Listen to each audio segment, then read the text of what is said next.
because Santa's colors are red and white. And guess whose colors are also red and white?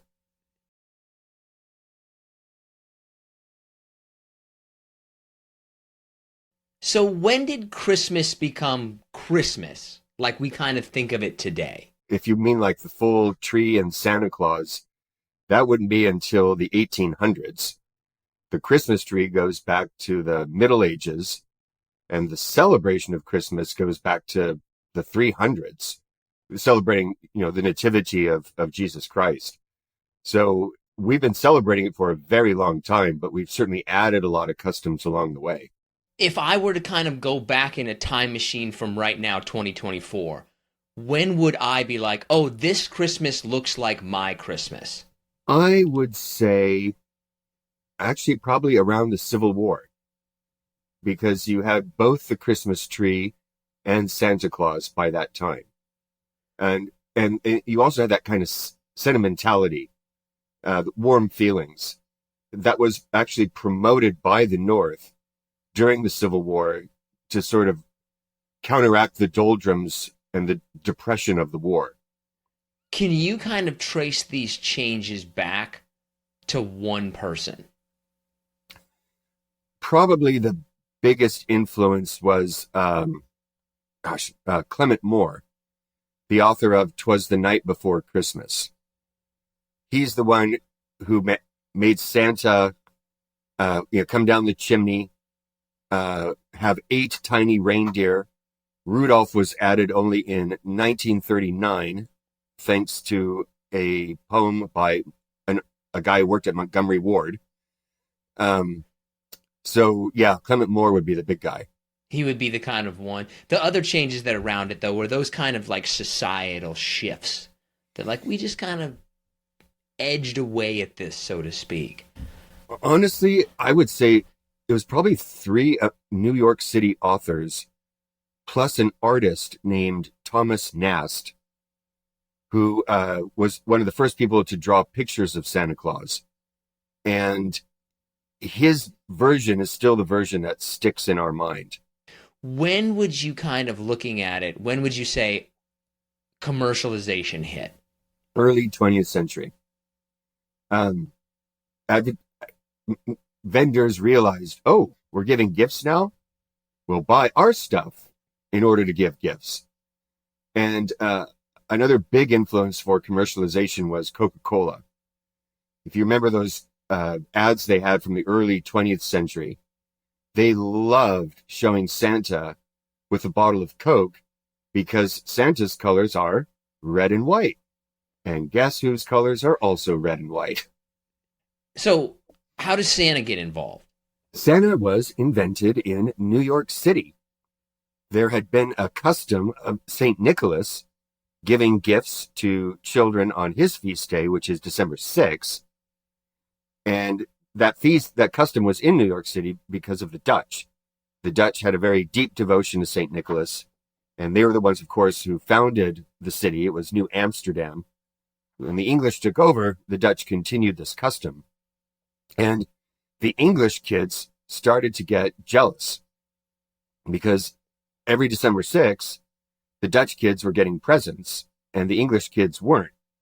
So but they didn't want to do St. Nicholas. That again, a saint, that's too Catholic. So eventually what happened was they moved the gift giver from December 6th to December 25th. And then they made St. Nicholas Santa Claus. Do you feel like, did the commercialization change people's attitudes? Have we moved away from the fundamental thing that this was supposed to be? Oh, there's always that danger.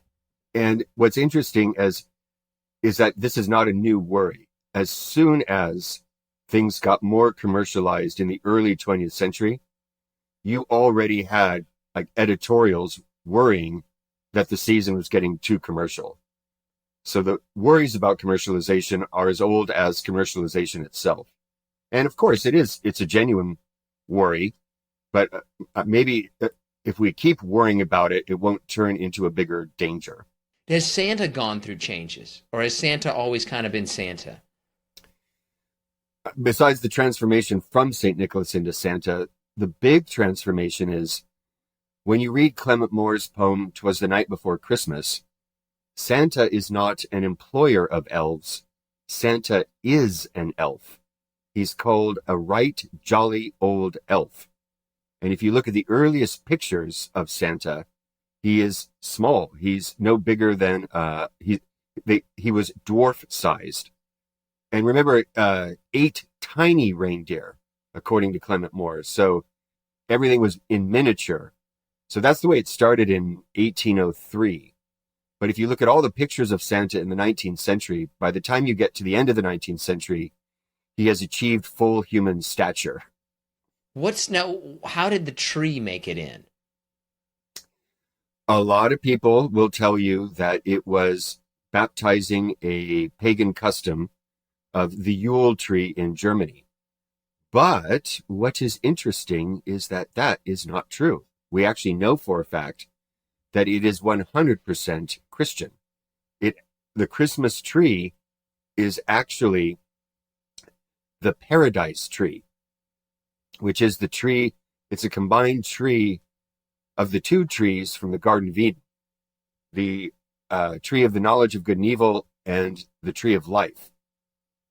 That's why the red balls are the apples on the tree of the knowledge of good and evil, and the sweets we put on the tree are the sweets of the tree of life.